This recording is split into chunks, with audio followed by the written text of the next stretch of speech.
Welcome to Don't Chuck It Up, the podcast where we help students and families navigate the wild journey of the college search and applying to colleges without breaking a sweat. I'm your host, Chuck, and today we're talking about all things California.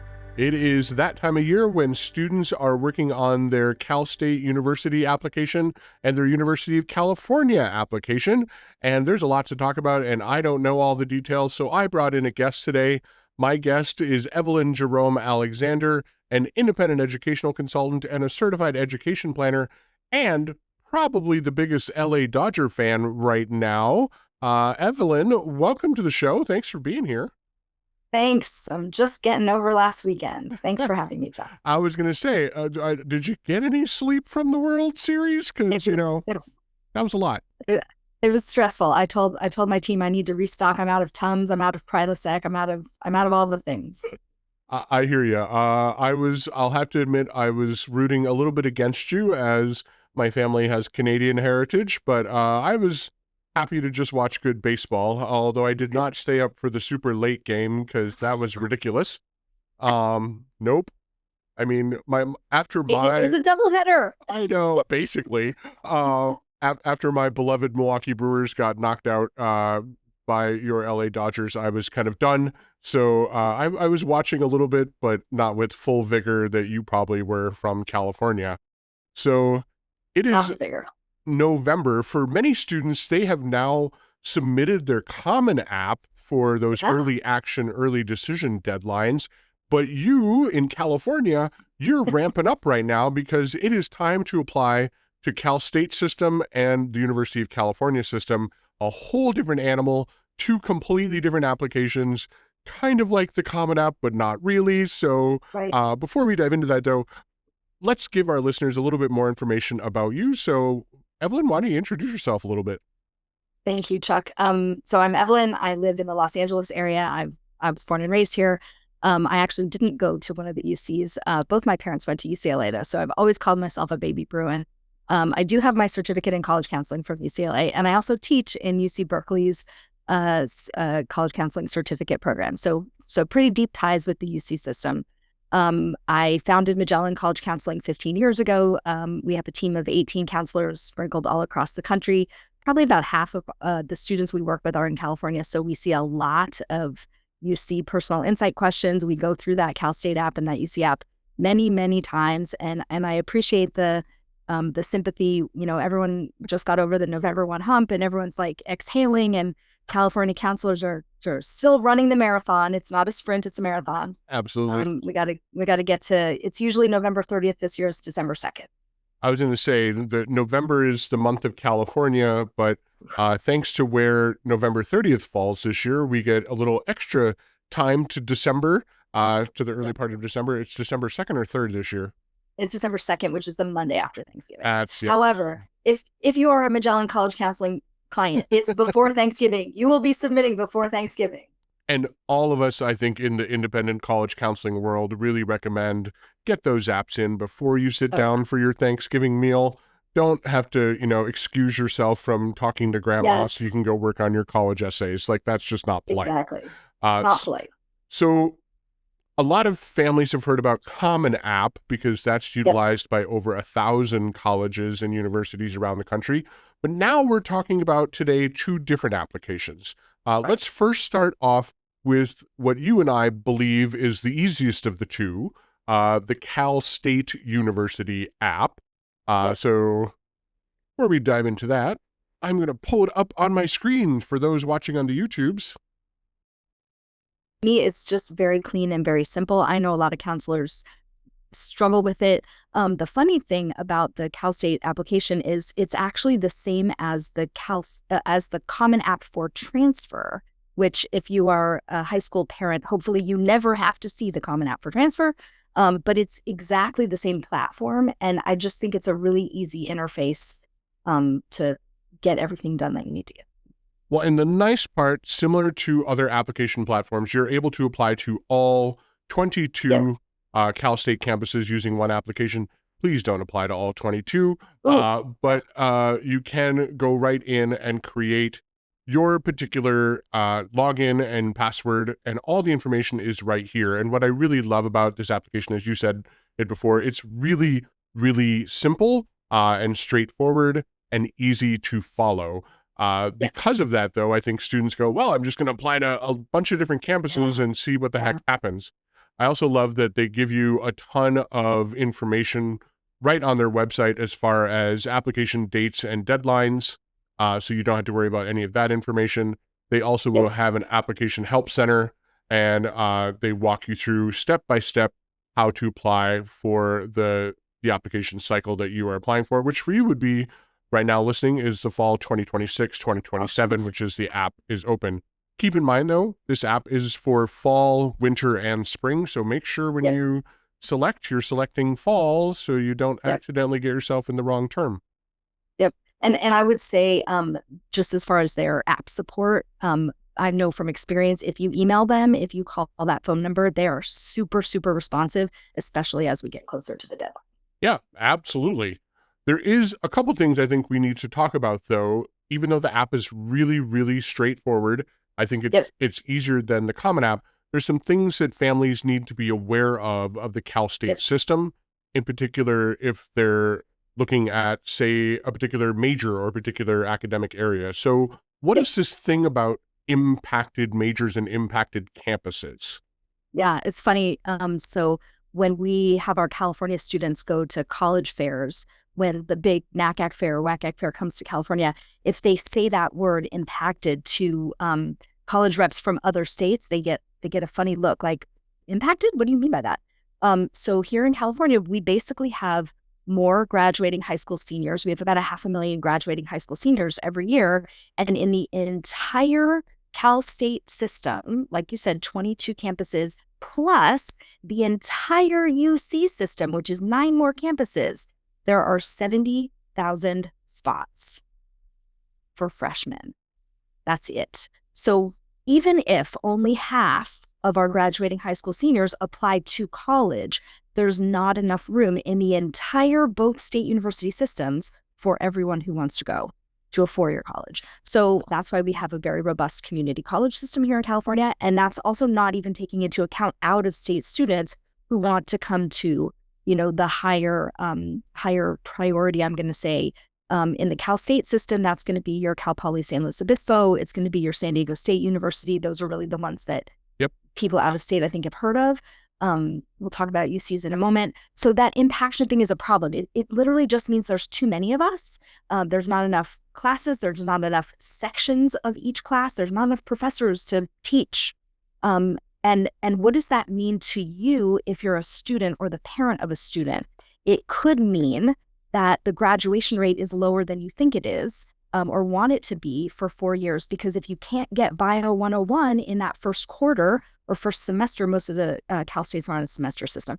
If you can't get Bio 101 in that first semester and you're pre-med, then you can't get organic chemistry or the next level up class, I'm not a science person, in that second semester, which means if you're taking Bio 101 here at the end of your freshman year or beginning of your sophomore year, you're behind. And because everything in college has a prerequisite. So if you don't have the thing to build on, you're behind, which means you can't graduate in 4 years. And what I say to my in-state, we're not even going to talk about cost, I don't think, because for out-of-state families, I'm going to give you my honest opinion. If I were an out-of-state family, I would not be sending my child to a Cal State or a UC, full stop. For my in-state families, but for all of you, if you are not going to graduate in 4 years, the 5th year isn't free, right? So, it's not, here's what it's, they don't give you a total cost to graduation. They give you a cost per year. And if they can't get you to that graduation line, it's going to cost you more than you think it's. Well, and especially as you mentioned, these really more highly visible, or I'll say the word popular, Cal State campuses for out-of-state students, in particular Cal Poly SLO, better known as Cal Poly San Luis Obispo, and San Diego State. But we're also seeing increases from the other impacted campuses, which are Cal State Fullerton, Cal State Long Beach, and San Jose State. All of those are getting more and more popular. And I think this list is only going to grow as out-of-state students discover more of the state campuses. And families need to be aware of that, is that not only it's going to be harder to graduate in 4 years. The Cal State system and the UC system do not give out money to out-of-state students. That's not the point. Out-of-state students are revenue generators. So these are students that are bringing in money to the state to help pay for it. I also think that families need to be aware that unlike other states, Cal State system and the UC system has very limited housing. Very limited housing. If you're coming from out of state, you might have gotten admitted to one of these campuses, but then it's like, okay, now I have to figure out housing. And for many students, California is significantly more expensive for housing than their home state. So there's lots of issues here. I'm not saying that students shouldn't look at Cal State or the UC system, but it's hard to combat all of the popularity on TikTok and Instagram and students going, I can go to college with the palm trees and by the ocean and all those great things. And you're saying as a California resident and a California counselor, your own students are having a hard time getting into these campuses, and they getting in and getting through, right? Getting in and getting through. I say to my students, right now you're worried about the getting in part, but what your parents are worried about and what I'm worried about is they want to know that you're going to graduate in 4 years with a degree. That's the whole point of all of this. I just want to throw out one thing because we talked about the 5 campuses that are fully impacted. That means every single major is impacted. That means if you get into San Diego State or Cal Poly SLO, you will be admitted as a pre-major, which means you will have to take those prerequisite courses, keep your GPA up, and then basically apply in to the major that you're interested in. So let me just throw out a couple more details. The 2 of the campuses that you mentioned, San Jose State and Long Beach State, very, very, very strong business programs. That's why they are appearing on this impacted list. There's a ton of other Cal States that have business majors. Interestingly, the UCs, again, we'll talk later, but most of the UCs don't have a specific business major. There are a few exceptions. But if you're looking for a business major, the truth is you're better off looking at a Cal State campus than a UC campus. That's number one.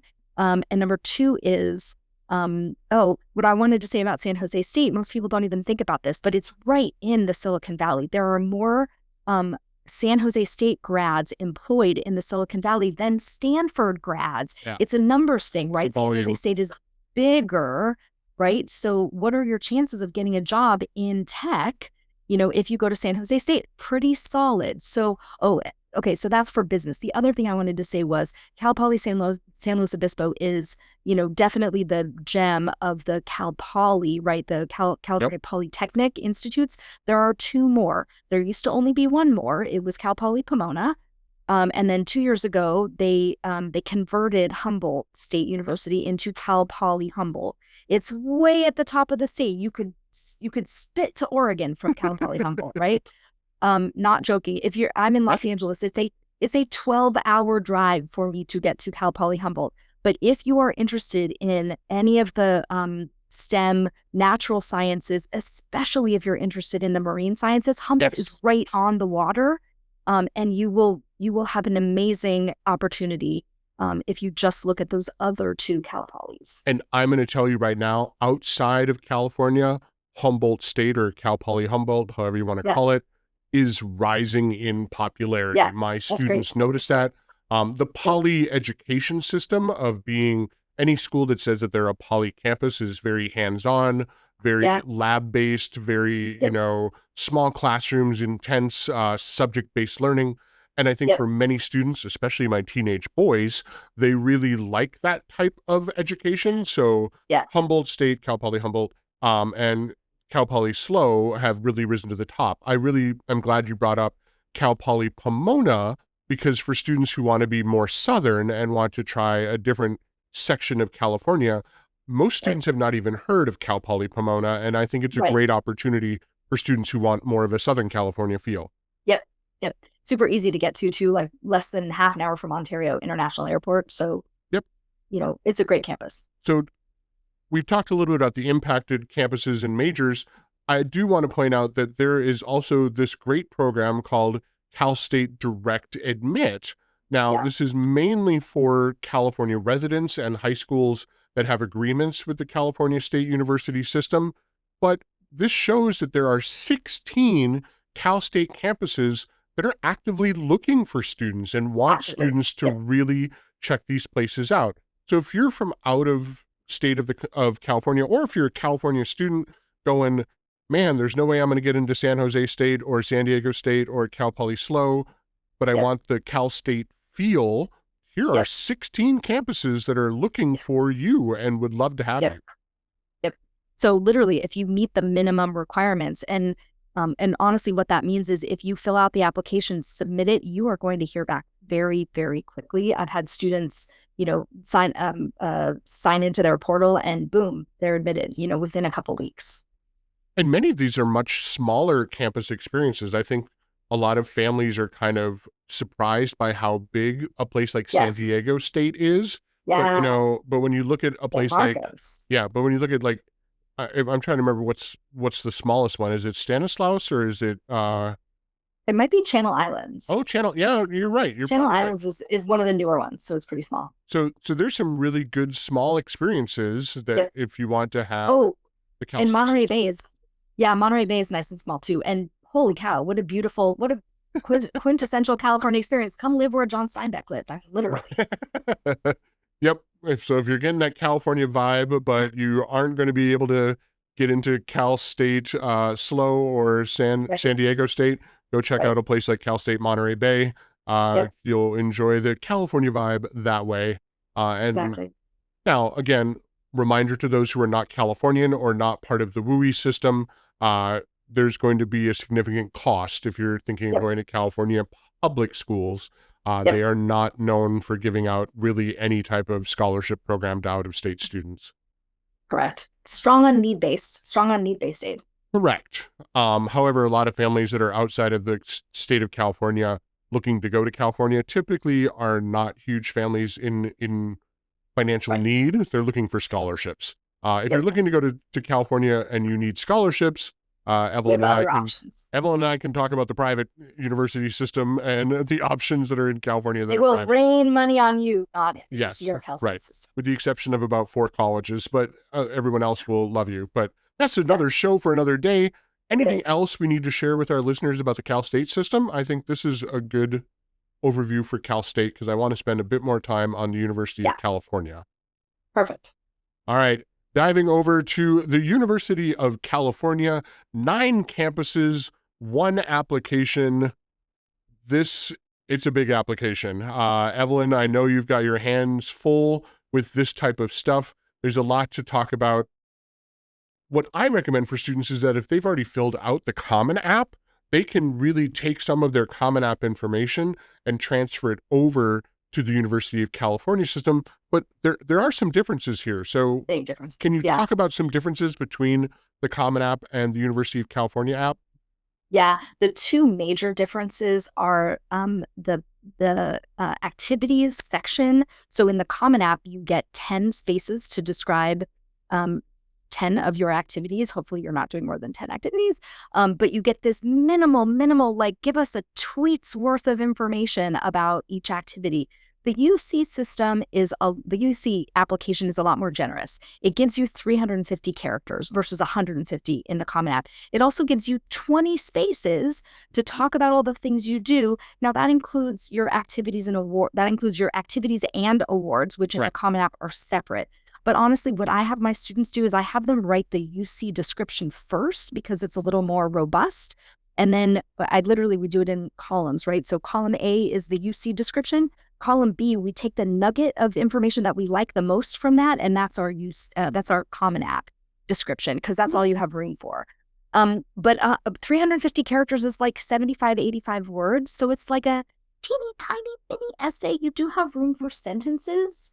I don't want to call it an essay, but you do have room to like really actually write a full and complete sentence, which you can't do in the Common App. Yeah. So frustrating.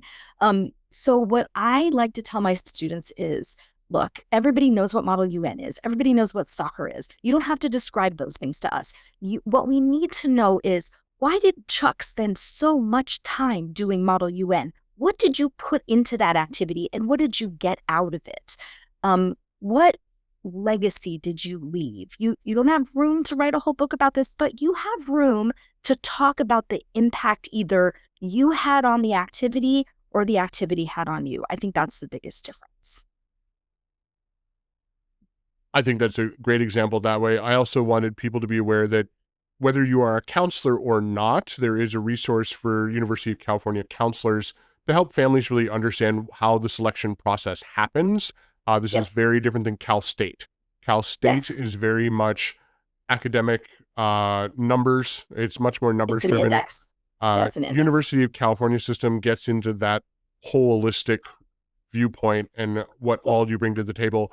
And a student could get admitted to Berkeley and denied to UCLA and vice versa, even though the student could be incredible. So each campus is a little bit different. So I have the list here of the campus review. You can go to each one of the 9 campus reviews and it'll show you particularly what each campus is about. You talked about the activity section being very different. I want families to be aware of the essay scenario at the University of California system, because the PIQs, the 3 letters that I learned really early on in my college counseling training, and what the heck is a PIQ? So a PIQ, I'm just writing a note that I don't forget, because I do want to zoom out and look at the UCs from like a 30,000 foot view before we finish. But let's do the PIQs. So the PIQs are personal insight questions. They literally beg us not to call them essays. So they give you 8 questions and you have to choose 4. You cannot choose 3, you cannot choose 5, you must choose 4. You only get 350 words to respond to the 4 questions that you choose. It's kind of like a thick paragraph, right? It's maybe a half a page, single spaced. And the questions are very specific. The word that is used most frequently in each of the 8 personal insight questions is the word describe. They don't want flowery. They don't want you to write them an essay with lots of bring us into the moment and metaphors. They don't want metaphors. They want you to answer the question. That's what they say to us when we go to conferences. They say that, answer the question. So for example, the first question they say, describe your leadership. Describe an example of your leadership experience. They're very specific in the, sort of clarifying information that you don't have to have a title to be a leader, right? You don't have to be the founder of or the president of. You have to describe your experience making a difference somewhere. And I think it's really important that they clarify, because I've worked with lots of students who are introverts or who don't have leadership positions and they feel like they're not leaders. But just because you don't have a title does not mean you're not a leader. So they really want you to think about the ways in your life that you have impacted other people. And you can understand why a college would want you to be able to articulate that, right? They want to be able to see you on their campus, not only succeeding academically, but making an impact on the other students, just like the other students will make an impact on you. So 8 PIQs, you only get to choose 4. You only get 350 words to just, to respond to the question. And so I like to think of it as, I like to brainstorm all 8 all at one time.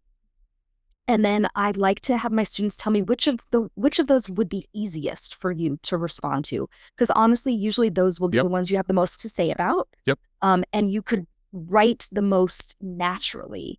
But I also, sometimes, I'm sure this is true for you too, I work with students who are like really invested in 1 or 2 activities. And so every answer will sort of reference back to that activity. So we're talking about robotics. And then this one for creativity, we're talking about robotics. And then greatest skill, we're talking. And the thing is, it's your opportunity to give them new information. So you don't ever want to repeat something they already have.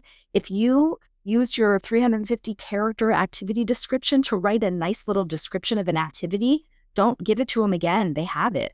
Give them something new. So I like to think of it as put yourself as like the center of a wheel with spokes around it. And you want the spokes to go out in 4 totally different directions so they can see you from different angles, because that's all they're going to get. They're not going to get your main personal statement. There's no letters of recommendation.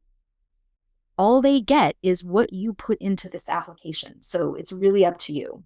I think you also just made a great point, is that they don't get the one main essay like they do in the Common App. And they do not get any form of letters of recommendation. So what the counselor submits is not a letter of recommendation. It's literally information from the high school and the transcript. Like, it's very factoidal about the high school and the student there. It has not, there's no qualitative information that way. Also with the PIQs, I want to reiterate, the Common App lets you go up to 650 words for your main essay.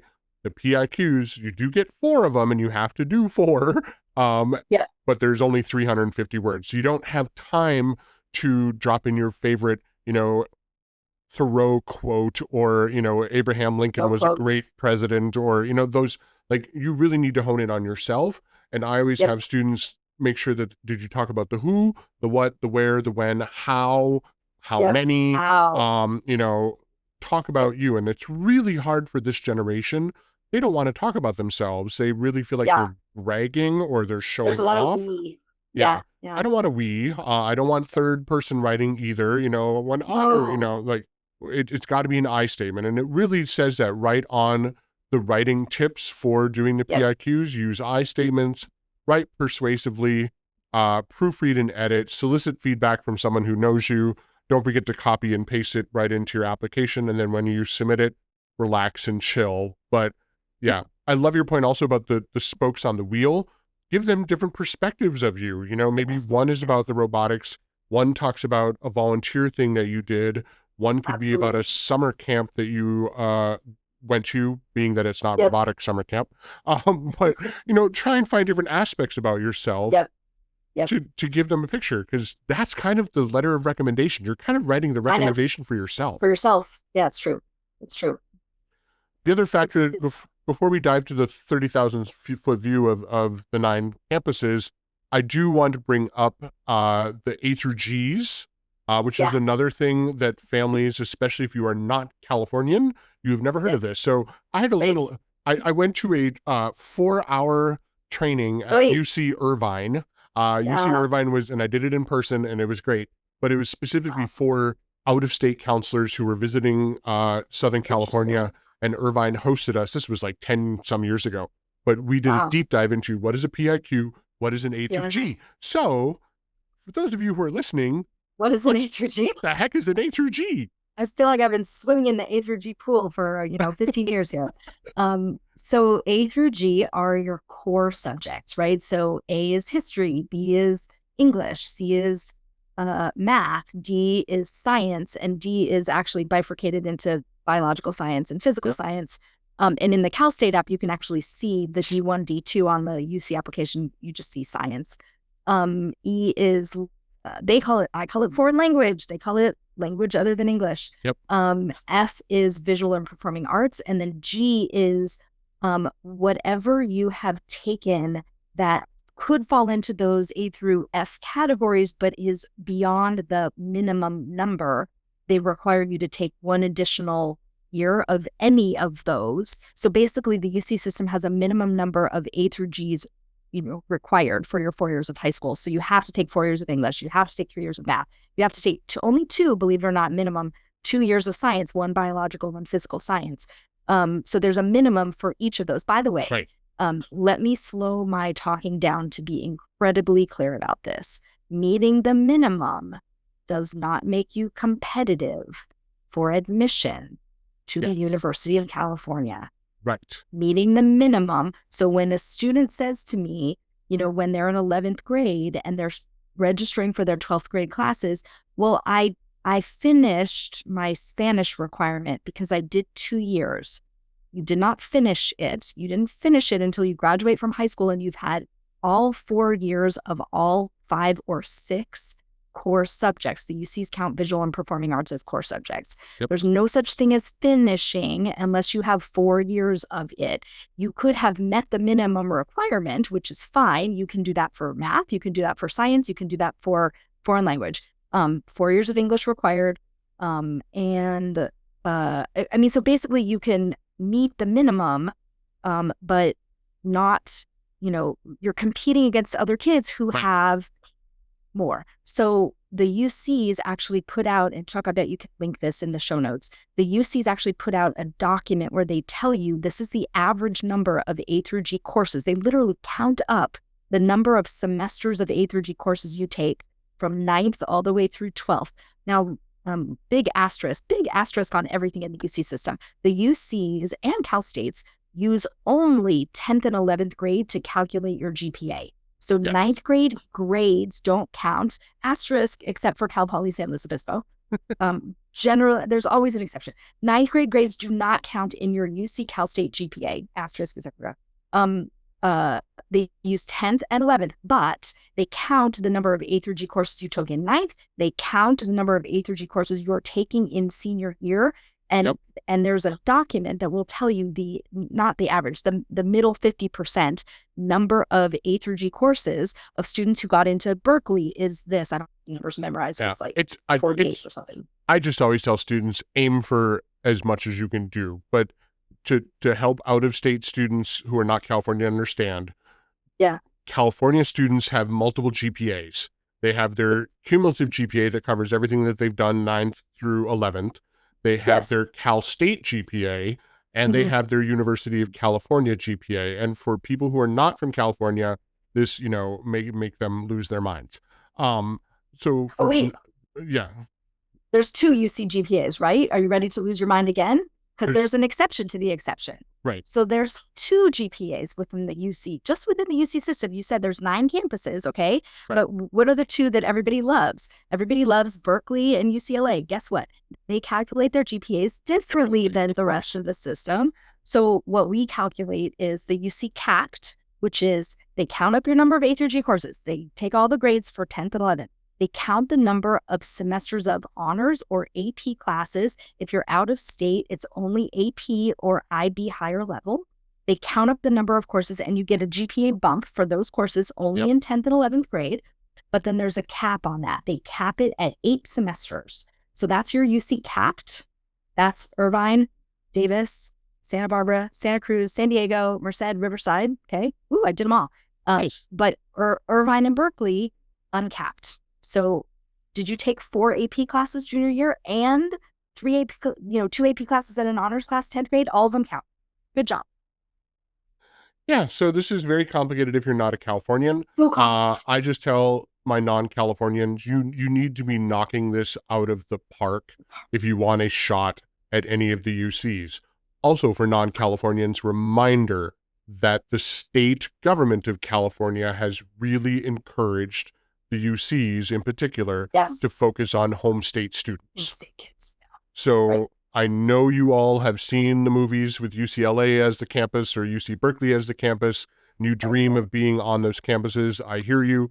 Go there for graduate school. You'll have much easier chance of getting in, to be honest. But this takes me to the big picture point that I really wanted to make, which is the other thing that the UC system always tells us as counselors is have our students apply broadly. Do not bullet point just Berkeley or just UCLA. It's a big system. There's a lot of talent in this system. UC San Diego, for example, is incredibly strong at the natural sciences, at engineering. It's in a great location for biotechnology if that's the career that you're heading towards. It's in an entrepreneurship corridor. And the flip side is the 9 campuses are very different from each other. Everyone thinks that Berkeley is like the shining star of the system, but if you want to be near the water and if you are super into nature, you probably want to look at UC Santa Cruz. Right? It's in the mountains and at the ocean all at the same time. And it feels like summer camp. And they have an incredibly strong computer science program. So you really need to look at each, just like with your whole list. Every college has a personality and you need to apply individually, not to the system as a whole. Yeah, and let's not forget that some of these UC campuses don't even have certain majors. So kids might fall in love with the campus and there's no chance of the major. As we talked earlier about Cal State and impacted, what happens with the University of California system?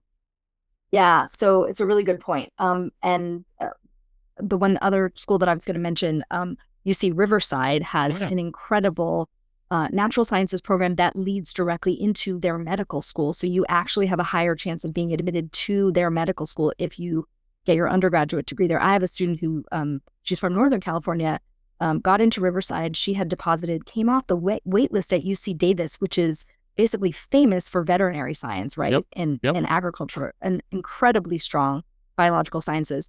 And she visited and she said, you know what, I'm going to stick with Riverside because I'm going to medical school and I think I want that bump. But impaction is a problem. And where you see it the most is in graduation rate, right? So I think the best advice, and I hesitate to say this a little bit, but I feel like the best advice for the UCs is you really, first of all, you definitely need to be your own strongest advocate at the UCs. They're large. There's a lot of you. The advising staff, they're there, but they're not going to reach out and tap you. They're waiting for you to come to them and say, here's the path I want to be on. Here's what I need. So you need to be the driver of your own bus when you get to college. But yeah, you really, you have to drive your path in order to graduate in 4 years. It helps if you have AP credits or IB credits, but it's the same as the Cal State system. There's just too many of us, and unfortunately, our budgets here in California have not been growing for the last 10 years. They've been shrinking. Yeah, no one has. No state can say that. And one of California's best exports right now, outside of your food, is your students. Your students are leaving California to go to colleges in other states because there's just not enough space. You mentioned really advocating for yourself. I have a student right now who's a third year at UC San Diego, and that's her biggest thing. She came through the transfer system, but she really is like, I have to be on top of what classes and when do I go and what do I do, and if I'm not on top of it, I could be here for 5, 6, or longer years. So I really need to meet with my counselor that way. So for families who are looking at the Cal State system and the UC system, start early, get familiar with this, understand the campuses, stop looking at just TikTok and YouTube and Instagram and how pretty the campuses are. Get to know these places. I think what's great about you, Evelyn, being based in California is that you've really also provided a lot of inside information for families. You had your article on your website, the California Conundrum, which is kind of the theme of this show from back in 2021. I have a feeling this probably has not changed for the better since you originally wrote this and recorded this. So it's getting harder and harder to get into a California college because California population is growing, and now California colleges are getting more popular for out-of-state students. So if you're wanting to learn a little bit more deep dive into the California Conundrum, check out the Magellan College Counseling website and the California Conundrum article that Evelyn put out a couple years ago. But you also did an update with your colleague, everything you need to know about the UC application process. That just went up last year. So this is a great, this great article. What I like about this one is that you also give some basics about the UC application. You link to other articles about applying to the UC, and you have the resources that we've been showing, including a webinar specifically from UC Santa Barbara that talks you through the PIQ questions, and then the website to link to the UC system about weighted GPAs and GPA information. So this is a really great resource as well. Thank you. Thank you. Michelle and I were actually on the campus of UC Irvine. It was last year before the NACAT conference. Nice. And we literally walked to different spots on the UC Irvine campus and filmed, let us talk to you about the activities section. Let us talk to you about the, we haven't mentioned this, but it might be strange for out-of-state students, but the UC application, like we said, no letters of recommendation, no transcripts either. It's 100% self-reported right inside the application. So kind of similar to what you do on the common application. If you have to fill out that courses and grades section, you have to do the courses and grades section in the academic history. It's like to me, it's the meat of both the Cal State and the UC application is all self-reported for both apps. Yep, and that's why students who apply to the University of California from out of state tend to work with someone who can help them beyond a parent. Some of the high school counselors are versed in the UC application, but you may want to consider looking to someone like myself or Evelyn to help you understand the University of California system. I'm not trying to get us a huge amount of clients, but I'm just saying this thing is complicated. And if you're especially definitely if you're out of state, like it might be a little complicated for Californians, but it's very complicated for out of state students. Yeah. It's a different language and different resources. Yeah. Well, wonderful. I think we've provided a ton of information about Cal State and the UCs. Don't forget to submit all your applications before the first Monday of December. Or if you're a student of myself or Evelyn's, get them done before Thanksgiving. Right? Like I'm gonna sit down and have my turkey and not have to worry about my students not worried texting about PIQs. No PIQs, nothing like that. So I wanted to give you a moment, Evelyn, to share a little soapbox. So if you have the opportunity to share a message with all of my listeners, all of my viewers, it can be about anything we talked about today or something completely different. So what would you share with our viewers? So, it's funny, Chuck, about you asking this question. So for those of you who are students applying to USC or parents of students applying to USC, University of Southern California, not part of the UC system, the supplemental question for the Dornsife School of Arts and Sciences is if you had a podcast, if you had the opportunity to reach 1 million people in 10 minutes, what would you talk about? So you're basically asking me the same thing. So I appreciate that. And my message is kind of like what I said about looking at each UC campus individually, but it's a bigger picture than that. I want you to look at your college list from the perspective of figuring out who should want you, right? Don't think about who you want desperately, right? Because you've seen them play football on TV, or because you've seen them in a movie, or because you've heard of them, or because your parent went there. You should be thinking about your college list as a place where you will thrive in the next 4 years of your life and beyond. So my best friend, I graduated from college over 30 years ago. And my best friend lives a little over 2 hours away from me, depending on California traffic. And we maybe see each other 4 times a year, but we have a friendship that has transcended, first of all, 3,000 miles, because we both went to college 3,000 miles away, and 30 plus years. And it's because we formed such a strong bond in college. And I wish that more students would choose their college based on where they think they will be able to turn into the human being that they are intended to be in life, academically, socially, and emotionally. Think about your college search that way. Don't just throw names onto a list because you've heard of them or because they're in US News and World Report, which we all think is crap. Think about college as a match for your personality instead of a reward for the work that you've done in high school. And the only other thing that I would say is, when you get your decisions, please understand that the colleges don't know you as a human being. We have squished you down into 7 sheets of paper. That's all they have, right? They don't know who you are. No matter how good of a job you do with your essay or your glimpse video or your letters of recommendations, it's not you. And so the colleges are making decisions on very limited information. And for that reason, I just don't want you to take it personally. Because what Chuck said about holistic admission, here's the thing. What it really means is they can pick whoever they want. And yes, I hope they pick you and your whole family hope they pick you. And that's why people gather around the computer and make videos of them opening their college decisions, which I hate those videos. I hate them because what you don't see is the ones where they get the answer that's not quite as happy. Yep. So that's after doing this for 15 years, that's really what I want to share with people.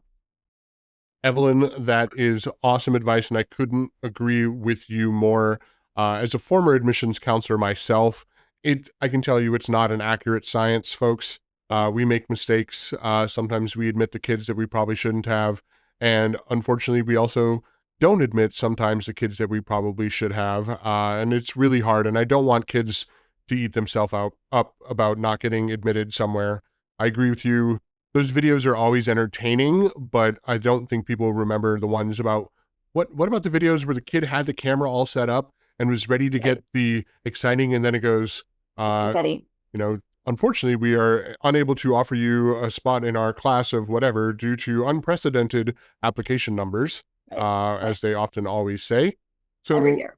It's always difficult, but I really love your point, and I want to reiterate, find the colleges that are interested in you, that fit you, that are going to provide you with the support and the things that you need to be a successful human being, because where you go doesn't permanently dictate the rest of your life.